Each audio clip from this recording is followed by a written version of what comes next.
of the wave when you're out in our reefs. It's a different experience. Welcome to the Surf Mastery Podcast. We interview the world's best surfers and the people behind them to provide you with education and inspiration to surf better. Getting rolled real hard. Getting tuned in to look out for each other out there. That's the key. I'd like to welcome back to the show Tom Carroll. Tom, welcome back. Yeah, thanks, Mike. Great to be back. Yeah. Now, after that last podcast we did in summer, it was actually coming into summer, and we were talking about small waves a lot. And Yeah. just what you were saying about looking at the detail on the wave, it changed my surfing, 100%. Awesome. Yeah.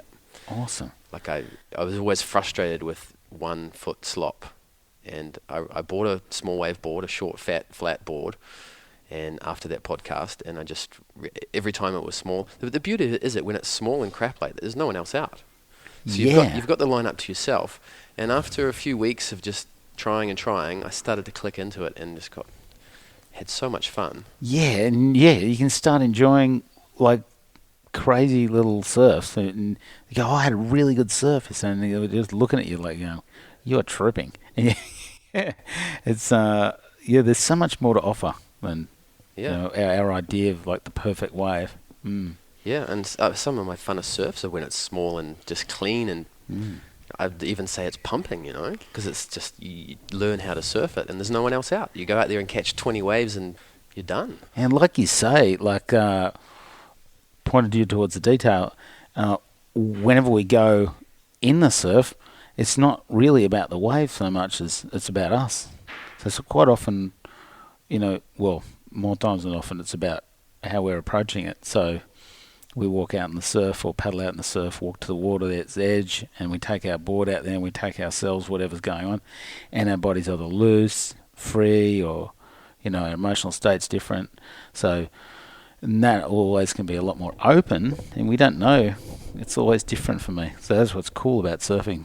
But that can be more open in a really crappy little funny little surf that doesn't look like much, and we have more fun in those because we're more open. Yeah, yeah, and you surprise yourself. Sometimes it's actually a lot better when you get out there than it looks from the beach. Yeah. And it's just, you find these little walls and fun little runners. Sometimes it looks like it's not even breaking, and you go out and it's actually a really fun wave. No, that was awesome. And it also helped a lot.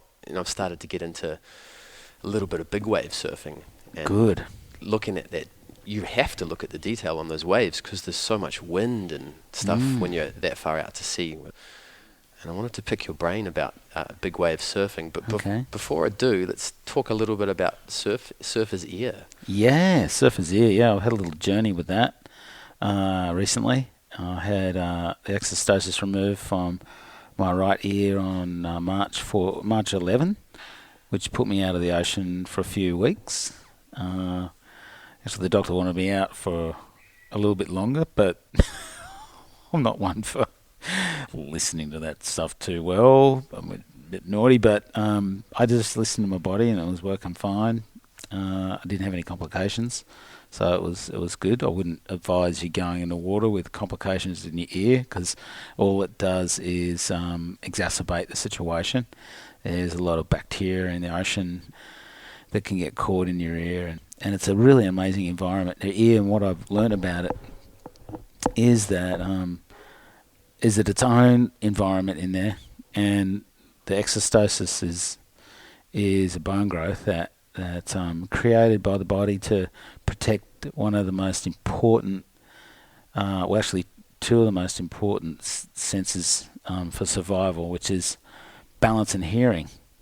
So way back in the day, from back in the cave, balance and hearing from all the way then till now is a very, very important survival mechanism. So when we get out there in the ocean or whatever we're doing, even I understand truck drivers get it because of the wind coming through the window onto the right ear for us in the US on the left ear, or in Europe. The wind, not the salt water. It's not the salt water.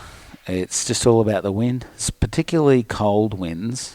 And, right now at the beginning of winter, they're going to get all these sort of sou'westers hitting, Sydney in particular. The southerlies and southwest is a really good time to protect your ears. and get something in your ears, whatever it be, like blue tack or some form of earplugs, and to get sort of regular with that is a really good idea for any surfer, really. So the bone growth is growing over the opening of the ear to protect the eardrum and the vestibular system. That's correct. Okay. Yeah. So then that's essentially, you prevent that bone growth happening if you wear earplugs because they're protecting those two things from the wind. That's correct. And in fact, and I don't know how true this is, but I've heard that there's been some cases where guys have actually protected their ears, their ear canal, either by like a cap, like a wetsuit cap, or plugs, and they've had the growth actually recede. And also, you don't just way less likely to get infection in there, and that's our big complication: is getting infection inside and in behind the exostosis, the bone growth, and then it just doesn't want to. In trying to treat that, it becomes really difficult, especially if it's a large covering or it's a really advanced covering, something around about the 90% plus mark. I think that's when you have those complications where you get water caught in it, you can't get it out.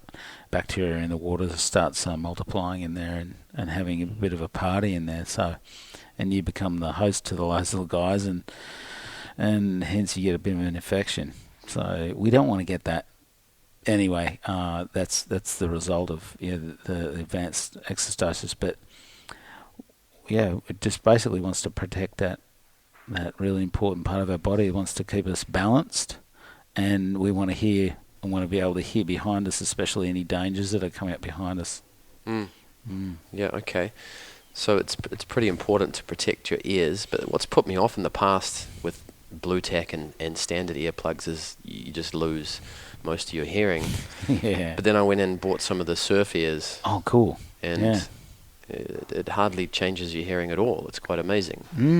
So I've been wearing those, and I'm just used to it, and it's fine. Yeah, it's been a really nice product to be involved in for myself, and it came along at a really good time for me on a bunch of different levels. But it's really nice to be able to hear friends in the water. I used to use blue tack in my left ear. I had my left ear exostosis removed in 2010, and I just used blue tack, and I knew that I could only use it over a short period of time because I just couldn't hear anyone in the water. I know that seems to be against what people kind of understand of me being in the water, liking to surf with other people on the wave. I've had some friends, what do you mean you're wearing blue tack in your ears, Tom? Was that another excuse not to drop in, or to drop in? Anyway, or share, but I found it really annoying not being able to hear, and then these plugs are working out really well for me. The ability to hear while I'm plugged up. Yeah. Protecting. Yeah. So it protects your ear against that growth forming. Yep. And it also protects your ear against water getting in there as well. Correct. Yeah. But lets the sound in at the same time.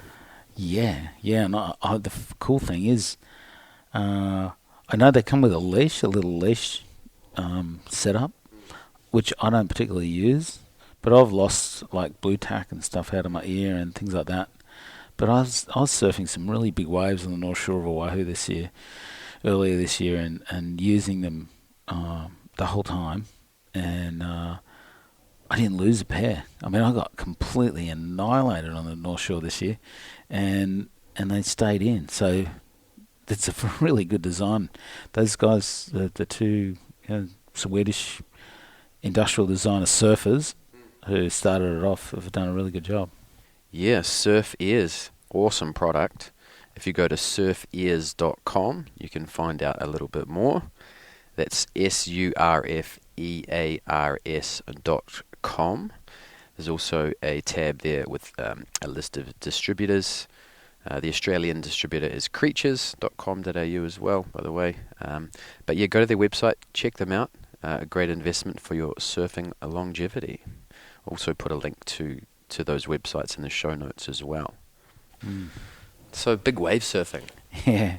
So last year Matt lent me one of his Sunset, an old single fin Sunset 8.6, and I started playing around at the bombies out here, and Great. just fell in love with it, and ordered my own brand new Webster 8.6. Oh, I think I saw a photo of it. Yeah, for this year. Yeah. And had a crack at Germans on that big swell a couple of weeks ago, and so much fun. It's quite a different experience, isn't it? Riding big waves. I think the first thing I noticed. I mean, I've surfed 8 foot, point breaks and reef breaks and things.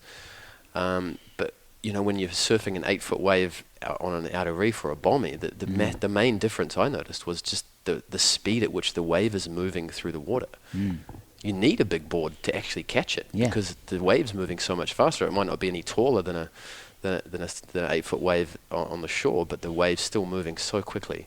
Yeah, the volume too. The volume of the wave when you're out in the outer reefs, it's a different experience altogether. Especially when you go to places like Hawaii, where you really, or Tahiti, or anywhere where you're right on the edge of the continental shelf, or right out there where there's no continental shelf, the wave speeds, and you're looking at around about 20-second intervals, and 19-20-second intervals.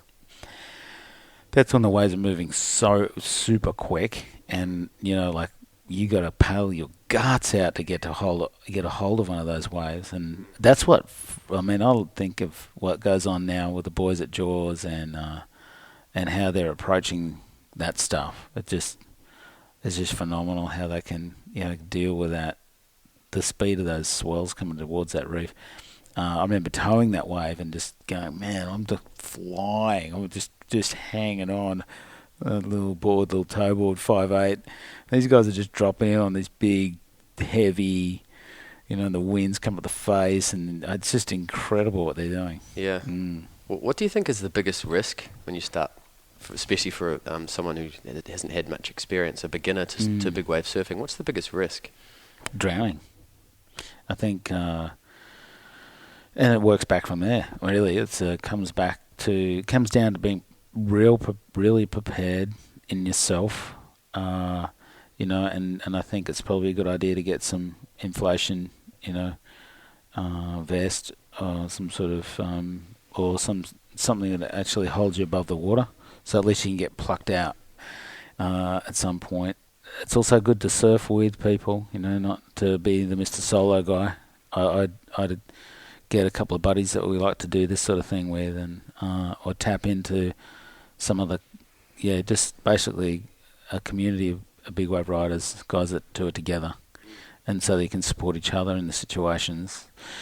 And maybe even if you've got a buddy who's got a jet ski, or you have a jet ski with a buddy, that you use that off the side of the break as a safety precaution, so you can pluck the person out. Also, go and do your advanced resuscitation certificate, so you know how to deal with the situation when your buddy's in a bad way.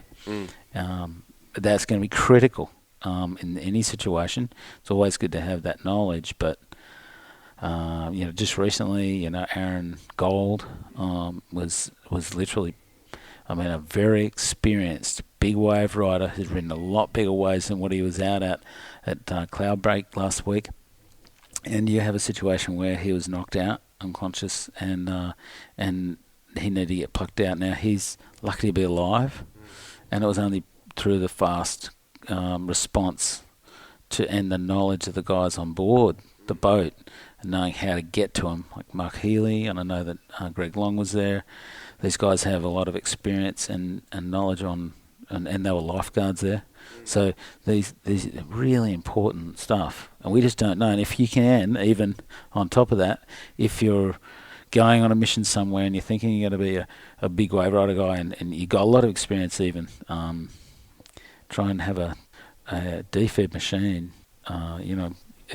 Exercise that on an unconscious body, because that jolt is the one that's going to bring him back. It's not necessarily you just want to get punch him in the chest, freaking get them moving again. But that's the crux of it, and you kind of work back from there, and make sure your equipment's really good. That you, like you said, the Webster, you got this big board that paddles into waves. You feel confident on that board. I think feeling confident with the equipment's really important, super important. Developing a relationship with that piece of equipment. Yeah. By not just surfing in big waves, but riding it in medium-sized waves. Yeah, that's what I did. Yeah, got familiar with the board and some smaller waves just out here. Just got some weird looks, but it wasn't about that. It was just wanted to get to know that board. It kind of feels similar to a longboard when you're on small waves, and that's how big the boards are. They're pretty massive boards. But the biggest risk of drowning would be hitting your board, and being held down. Quite often when we hit the water on a big wave, we're moving at speeds. For falling off halfway down the face, or we get hit by the wave even, the lip. We kind of get an empty lung hold down. We get the empty lung hold down, and that's that sort of training that's really comes into play when we understand how our body's going to respond when we've got no air, and we're going to have to hold it for a while. And also knowing that if you know how to use your vest, if you've got a inflation to deploy, you know exactly where that thing is. You've done it before. You don't go fresh out to a 15 to 20 foot surf, 25 foot surf, and think you're kind of going to know, and just make it up on the moment. Because there's going to be moments, even when you do know, even when you've done all the training, that you're going to be shocked because you're in situations where maybe your shoulder's been popped, you're getting tossed over the falls, and everything's in shock. Your body's in shock. You're feeling super vulnerable, and you're in panic. You go into panic mode. So that sort of, and it doesn't matter. A lot of people in experience, I think, who are experienced have this sort of thing happen. Aaron Gold, brilliant big wave surfer, a lot of experience. I don't know what happened to him. I have no idea. It'd be nice to know his circumstances a bit closer, just to understand, because we're still sort of figuring ourselves out in these realms, and the young guys are really going for it. They need to know more and more information on how to care for themselves and be prepared, because they're pushing it more now than ever. And Aaron Gold, anything could have happened to him. He could have been knocked out by his board. He could have just been held down in an empty lung hold down, and then you just run out of air and you get held down for too long. And you could go into panic mode, then you just lose all your oxygen. And I think training for that stuff is really important. You want to feel prepared, and you want to build your confidence levels up and your ability to stay calm. I think that's like a... Yeah, so you might only get held down for 30 seconds. Or let's say it's a 15-second period and you get a two-wave hold down. That might be 45-second hold down. It's going to feel like 5 minutes. Full, yeah. And you might be able to hold your breath for 5 minutes in a safe situation because you're calm, right? And you conserve that oxygen. So your ability to be calm when you're under a big wave conserves your oxygen and makes it less likely for you to black out down there, right? Yeah, and also it's depending on the situation. Like, the better trained you are, the more trained you are, the more confidence you'll have, the more you're going to be pushing it, possibly, depending on your headspace. But you'd think you'd be able to handle it. But there's those odd situations where, like I mentioned just a moment ago, that where things didn't go, when actually everything went against you. Like everything. Like a big one for me when I see the wipeout is Garrett McNamara's wipeout at Mavericks this year, where he literally went for this massive wave, and he got some air underneath his board, and I don't know whether you've ever seen this wipeout of his where he did his shoulder and tore his shoulder off, and ended up with his he ended up wiping out and just sliding down the face of the wave, and then his arm got caught in the face of the wave, and then it gets torn, and his humerus ended up snapping, and then the humerus got jammed up into his pec. So and the head of his humerus completely and utterly disintegrated into all these bits, and so he's coming back from a big one at the moment, and that's what's happening at the moment. It's also, for me, it's scary around the shoulders because Mark Matthews also got a really bad shoulder injury from Jaws, just warming up for the WSL event, and back in December, I think it was, and the one that Billy Kemper won. And that morning session was really, really windy and crazy, and Mark took that really late drop, and extraordinary drop, but he didn't quite make it. And so I'm not quite sure exactly the full extent of his injury. I know Garrett's a bit better, but I know that he's, Mark's just sort of coming back now. And this is quite a few months later. And you just don't. Our shoulders are vulnerable in big waves. Yeah. Is that just from landing on the water? Or? Yeah. So when we land on the water, first thing we want to do is actually put our arms out. You do want to. Yeah. Okay.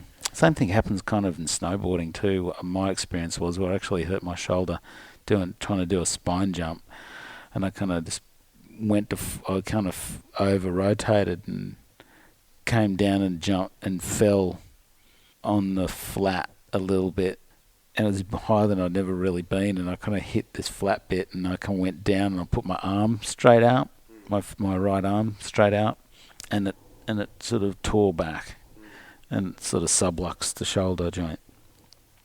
And I think that's what I do too when I wipe out on a big wave.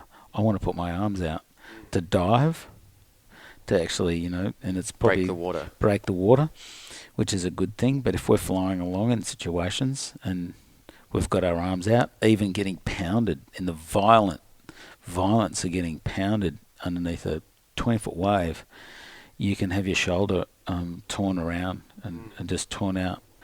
So that's, our arms is something we want to try and keep in somehow close to our body in those wipeouts. And if you think about it, I'd say, when next time you get pounded by a big wave, try to pull your arms in. Yeah. Yeah. Okay, but at the same time, you want to break the surface with your hands. Yeah, so your neck doesn't get everything. Yeah. Well, imagine if you got slapped on the ear, that would pop your eardrum. Yeah, that happens. That happens a lot. Nose. That's very, very. I've had that happen to me at Sunset Beach. Okay. Really, my first eardrum pop was at Sunset Beach in like '86. Amazing day at Sunset Beach, and that was my right ear. Just got torn up. Yeah, and ended up. Yeah, it was a nasty feeling. I just slapped it.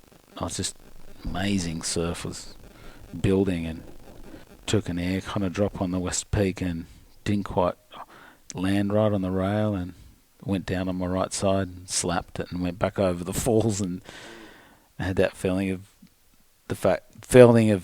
just like drinking a whole bottle of scotch in a second. So whoa, just all my equilibrium was gone, and I couldn't paddle, didn't know which way to paddle. Wow. And a friend of mine came over and grabbed me and said, "Where are you going?" Because it was luckily the last wave of the set. But yeah, our eardrums are really vulnerable on the big waves. Sometimes, if it's just a cruisy 4-foot, we just kind of fall off and land anyway. You can't get away with that when the waves are big. Not so much, but I noticed one really cool, I don't know what, think about Shane Dorian and those guys at Jaws and Kai Lenny actually told me, I go, so when do you actually deploy these inflations, like inflatable vests? And he goes, I don't know. He goes, I'd just been at Jaws last week. This is Kai, and Kai's a really nice guy. He's just always really super enthusiastic. He goes, yeah, I know. I've been watching what those guys are doing. I was on the edge of this freaking 60-foot wave, and I'm watching Shane Dorian come down this wave and lose it on a 60-footer.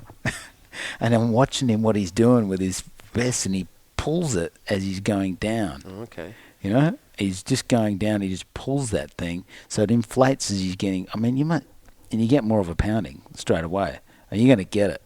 You're going to be thrown around a lot with all that inflation. Anyway, he pulled it, and Kai said he actually counted him out. He said 1,000, 2, 1,000, 3, 1,000, 4, 1,000, and all of a sudden Dorian's up. So he was under 4 seconds on a 60-foot wave. Wow. And you think, well, that's a good idea. Yeah. Because I wasn't quite sure myself, when am I going to deploy this thing? You know? Yeah. We're all trying to figure it all out at the moment. Yeah. And Okay. everyone's pushing it out there. So a vest is a worthwhile investment. Yeah, if we can get a hold of a vest at this point, yeah. There's going to be some really good stuff come up in the next few years Mm-hmm. where we'll be able to sort of safely approach, bigger waves, bigger conditions. Mm. So do they just have little compressed air canisters inside? Yeah, CO2 canisters, and they pop. They're the same mechanism as on, like a life vest that you'd get from underneath your seat on an aeroplane. So very similar to that. Some have smaller canisters than others, but I think the big thing is for that actual inner, the structure of the inner bladder must be really strong and heavy duty. You don't want to have a half grade inner bladder to inflate, because that thing's going to pop under the pressure. Mm. So, and they also have other vests that they have lots of spongy sort of floaty material in them as well. Have you used those? Yeah, flotation. Flotation pads like set into the suit. I mean, that's being used a lot more today, and that's really helpful. That does help you feel like you're going to come straight up.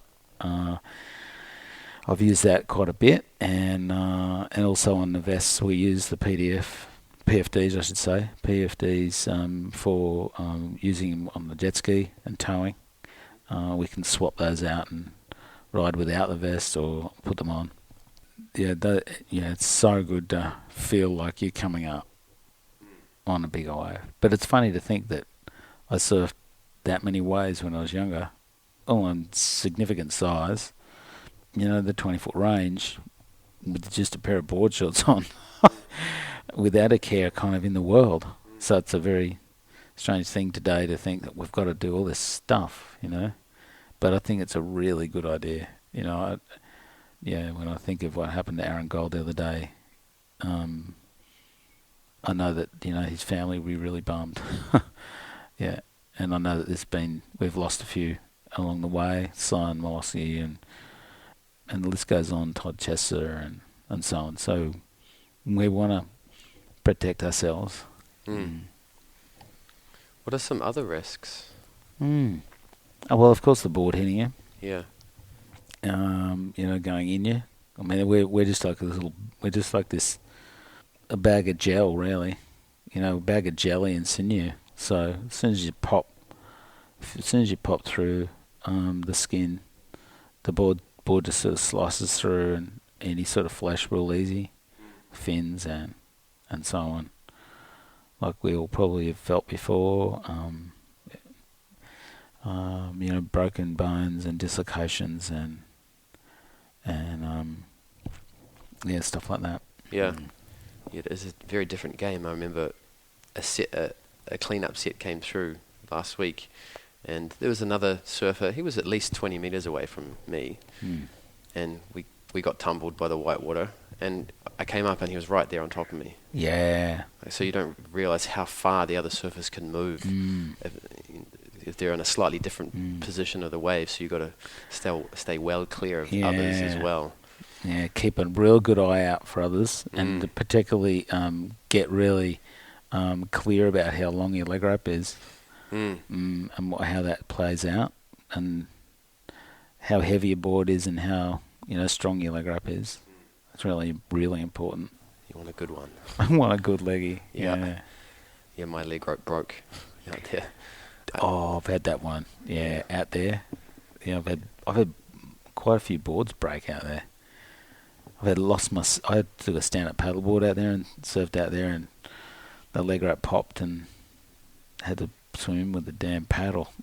You don't want that. How did you go on the swim? Did you get your board? Yeah, it wasn't too bad. Yeah, just before the back bomb come out, pulled up. Yeah, no, it went straight towards the beach. Actually, it didn't drift over towards. Good. So it was fine. It was a 100-meter swim. Nice. And then, but I'd caught 3 waves. My last wave actually, I hit a bump on halfway down the face, and I landed on my butt, and I got quite a good saltwater enema.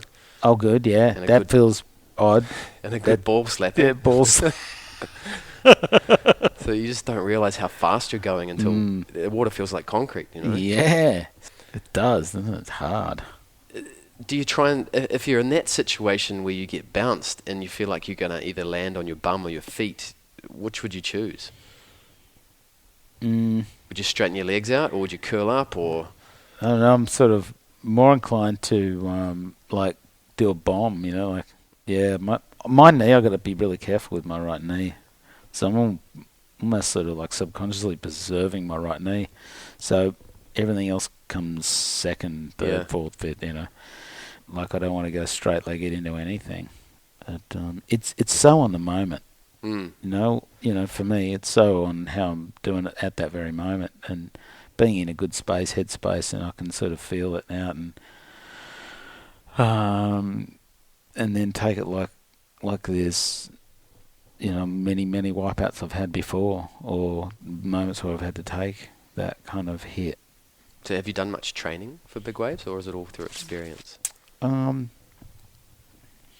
Never really did any really specifically really big wave, training. Other, did swimming and some breath work and some strength work on the body, where it's mostly, body weight work, like to get everything supported. Kind of almost like strength, like real resistance training before Hawaii, and whilst in Hawaii, that's helped me feel solid and strong in the situation. So what's the breath work you've done, and when and how do you use that? I got it off NAM, like the first stuff we did with NAM. I don't know how long ago that was. That was a while back. I did it with the Sandal Warrior, and he came and did some stuff with us at a training camp, and we did a few, the session in a 25-metre pool and on the Gold Coast. And Nam put us through a session, some empty lung hold laps, empty lung work, and that made a lot of sense to me. So I've done more of that stuff. That's tricky on your own. I needed to be with more people. I did a few things with using Russian kettlebells, running underneath the water and in the pool, and then putting myself to the limit with that, and also sprint training in the pool. So it's just all interval, so you're really stretching your lungs out. Doing swim squads, things like that, just to build that capacity. So it sort of helps the confidence in the ocean, know that you can actually swim yourself out of situations. I think that's really important, to know that you've got to be able to be ready to help someone, or be ready to help yourself out of the situation, and to be strong enough to do that. Okay, yeah, so getting in touch with what it feels like to be underwater with no air in your lungs. Nam's got some really good stuff. Yeah. So the BET training is awesome. Yeah, and those courses are readily available as well at the moment. He's doing a lot of them. He's pumping them out everywhere, is he? Yeah. Great. Yep, so jump on board that. Yeah, I might tap into that too. I've got a bit of a break coming up with a knee surgery, and I need to, during that time, I've set a bit of a program, but just to I have to feel it out for a week, but then I'm getting into that stuff and get myself prepped. It's a bit of an unknown world with a weird knee at the moment, but that'd be a cool place to go and sort of challenge myself. Another thing you mentioned on the last interview was the feel of the wave. Mm. And that's something I found that when surfing the big waves, you really had to be tuned into, because your paddle, by the time you're about to drop down, you can't really see anyway, because there's so much wind and chop. So it is all feel. So you've really got to. I've done a lot of practice of being, aware, a lot of training with my eyes closed, so I was in touch with that, and I think that helped a lot as well. Yeah, that would. Yeah. Because the chop and the wind, even if it's not windy, like just the wave speed Just itself makes it windy. Yeah, you get this wind speed at the top of the waves so different compared to the normal. Yeah, I'd like to know what that sort of thing is. I always sort of had this kind of fantasy about having one of those bat suits when I was in. It didn't even know about those glider suits, but in the 80s was because we were surfing Sunset Beach, and when the west swell come in and you get this trade wind and the wind speed at the top of the wave, you literally had to feel your way, like you said, just feel your way into the paddle, and then there's a time when you just couldn't see, so you needed to actually feel your way over and down into it.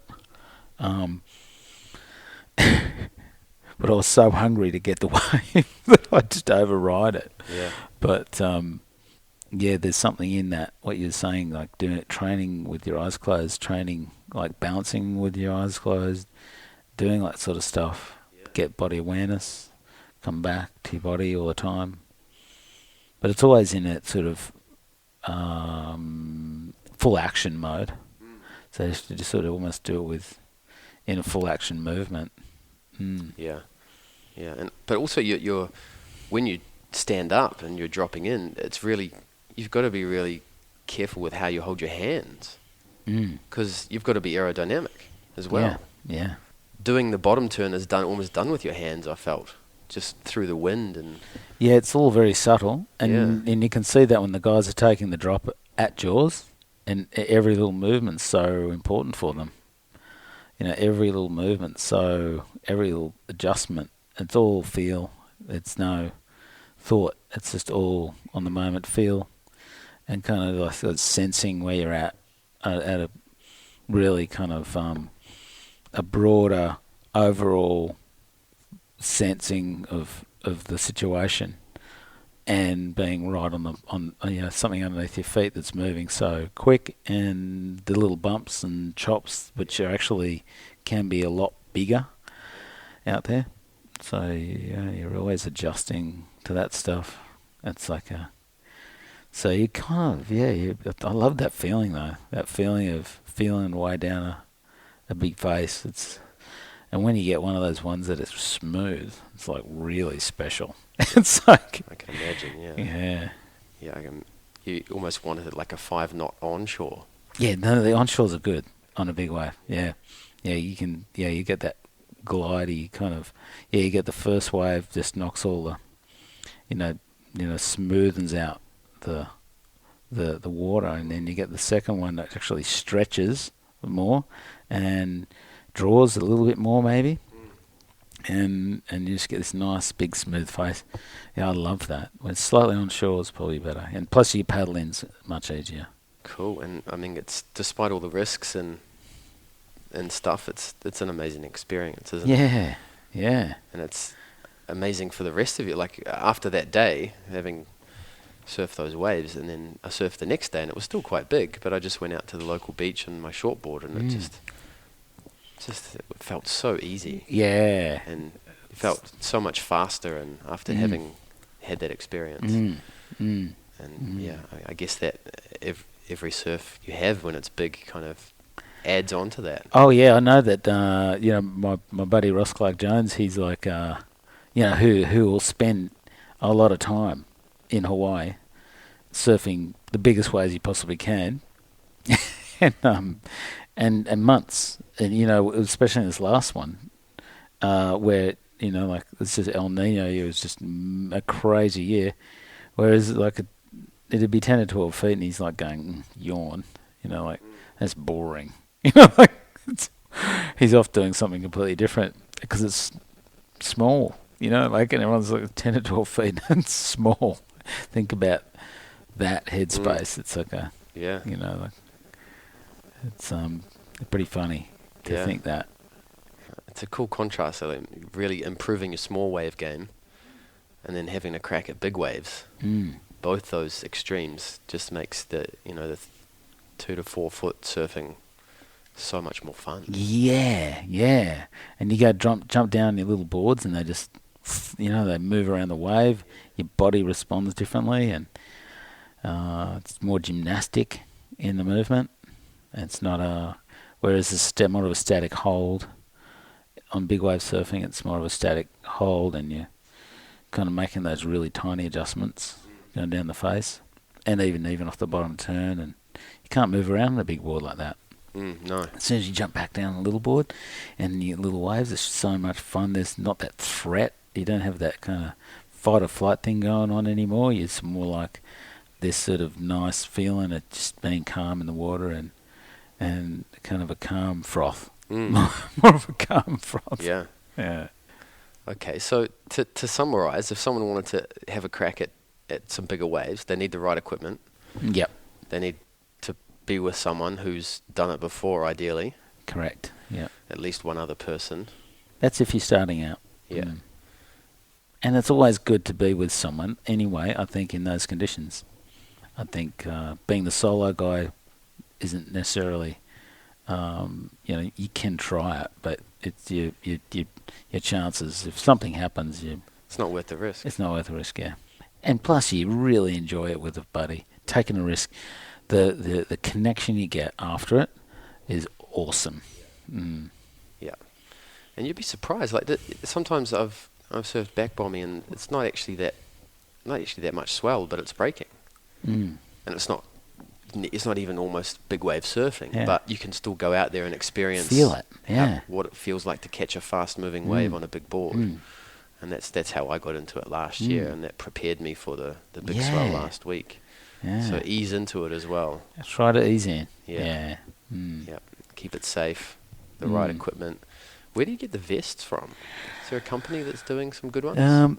Yeah, there will be. There will be coming up, and I think there's been an awesome collaboration between Quicksilver and Aqualung, and that I'm not sure when that's going to be available on a commercial level out for the market. I know that's going to be that'll roll out at some point, but I'm not sure exactly when. But they'll have all different levels. I know they will. It's a great vest, and a lot of the guys were using them in Hawaii this year, and were supplied them through, for the Eddie O'Cow event. And each competitor got a vest to use and to keep, and which was really cool. And I know that Patagonia made a vest. Set up for underneath the wetsuit, and you can make holes in the wetsuit to get the tabs out to pull. I've had one of those, which was effective, and I'm not quite sure what Billabong did. They had something going too. I'm not sure what they're doing now. I mean, it's a tricky part of the business to get involved in. It's a whole new world, a safety device as such, and so they've got to get it right. Yeah, and being liable is a big one for a big company, or a company out there.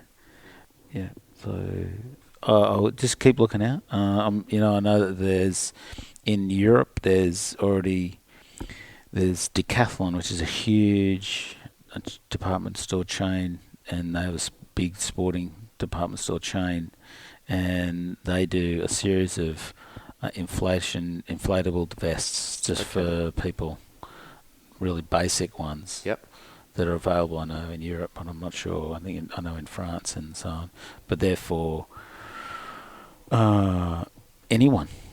They're just basic kind of vests you could put over anything that do the same thing. So they are out there for the general public already. Yeah, but they didn't look very secure to me. Yeah. And for a surfer's point of view, having it really nice and secure, tight to the body, and when designed specifically for getting rolled real hard, that's what we want. Yeah. Yeah. But for now, I mean, a padded flotation vest is going to be at the moment, a good investment. a good investment is padded flotation, and like set into the wetsuit. Yeah. I know a few companies that do that, and which is really cool. Yeah. So when a cleanup set's coming through, and you've got this massive wall of whitewater coming towards you, do you wait till the last second and you stand up on your board and dive down? Or what's the best strategy in that situation? Yeah, you just said it. Just try to get big old whitewater. Just time it so you can get some distance underneath the water, away from the whitewater. You're going to get grabbed by that whitewater, by the way. You're not going to escape it. If the 15-foot whitewater coming towards you, 10 to 15-foot whitewater for your average sort of person, approaching your way of riding, even an 6 to 8 foot whitewater was going to grab you as you dive down. But on a deeper wave, with the reefs, and you get a 15-foot wave, 15-foot whitewater to 20-foot whitewater, that thing's going to grab you and rip and tear you no matter what. So, and you hopefully got some sort of flotation device with you. But just get ready to get ripped and torn. But a good thing is to try to get a bit of distance. Okay, so a deep breath and then real lot of breath in there. Dive under. Don't hyperventilate, because you just want to take one nice big even breath right down deep into your in towards. If you can think about when you take a breath, or if you practice breathing down into your hip area, right down into the lower area of the abdomen, you can get plenty of air in there and have plenty of time. Yeah, and that's a flotation device in itself. You're going to come up. Yeah. And do you count while you're under? I never count when I'm down there. After a certain amount of time, should you be trying to swim up, or? My rule of thumb is that after a little while, if I'm feeling a little bit rolled around and a bit disorientated, I will open my eyes up and look for the light. Yep. And wherever we see light, it's like, that's upwards. Yep. So, we just look for the light and sense that light. We might not see it straight away, but we'll sense it where it's at. And then there'll just be darkness and lightness, and those things will come apparent, and you just go up through the veins. Usually there's sort of, clouds of white water, and then there's veins of light, and it's going to hit up through the veins of light. Okay. So the veins of light, there's less turbulence? Generally less turbulence, and you'll find your way to the surface, yeah. Okay. And do you climb your leash? I've done that before. I pulled really felt where my board is through the leash. Yeah. Is that always up, though? Not necessarily. And if you can't feel the tension on your leash, be aware that board's going to fly around somewhere, and that's sometimes more scary. Yeah, it's true. The board could be flying around, so just be really aware that board could be flying towards you. It's like a loose cannon. So if you're not feeling it, really protect yourself as you're coming. Protect your face and put your arms up and definitely protect your face. That's my response to that feeling of not knowing where my board through, no tension on the leg rope. I've had boards in the face, I've had boards in the head, and I've actually had a leg rope wrapped around my neck from behind, so my leg was kind of scorpioned over the back, and the leg rope was wrapped around my neck and the board being pulled like the other way. So I had to kind of pull the tension off the leg rope to get it off my neck, and then all of a sudden it went loose. And I didn't know where it was, and then kind of thing came back and slapped me in the face. It was the most bizarre scenario I'd ever had. That was inside Sunset Beach, and I'll never forget that. It was just so scary because I was in a weird position. I don't know how I got in there, but that was a shocker. So be careful with that leg rope, and there are times though where I've pulled myself up by the leg rope. So I suppose when you're coming up towards the light, you're so in need of a breath. Yeah. But you've also got to be aware you've got to protect your head. Yeah. When you break the surface, because it's not just your board you've got to worry about. Other people. even he might have been 30 meters away from you when the wave came, but he might be right on top of you by then. Or someone else's board their leash might have broken and might be coming straight towards you or anything. So, and I'm sure there's sometimes when you're coming up, you're about to see light, you're about to get a breath, and then the next wave hits. And you go under again. Yeah, they've had that one. That's sure. That's tricky. But the most difficult one is that one we've got to hold. Yeah, that empty long hold down when we had all the air blown out of us on the slide down the face and the impact, and that's what we've got to kind of train for, really. Okay. Awesome. I think that's all the questions I have. Yeah. I think I'm all ammoed up for the next session. Yeah. Yeah. Good. Yeah. Good grip too. Bit of wax helps. Yep. Yeah. The right wax. The right wax and a really good covering. Yep. I'm not one for really big wax jobs, but when I go out and it's solid, I give myself a good wax up. The whole board too. Yeah, the whole board. Yeah. Yep. Lots of bumps and combing. You want to have a nice grip. Yeah. What about the quad versus thruster on those big boards? Oh, yeah, that's a really important thing. Well, the quad is a bit more efficient with water flow through the back of the board. When you've got a thruster, the thruster tends to feel more solid, and more anchored down, but there's more drag. Okay. With the centre fin aiming directly straight, the centre fin kind of gets in the way. As soon as you lay the board on the rail, or you get the board right over on the edge, the centre fin actually starts to play a kind of a more of a hindrance role. Like it starts to just slightly get in the way the water wants to move off the back of the board.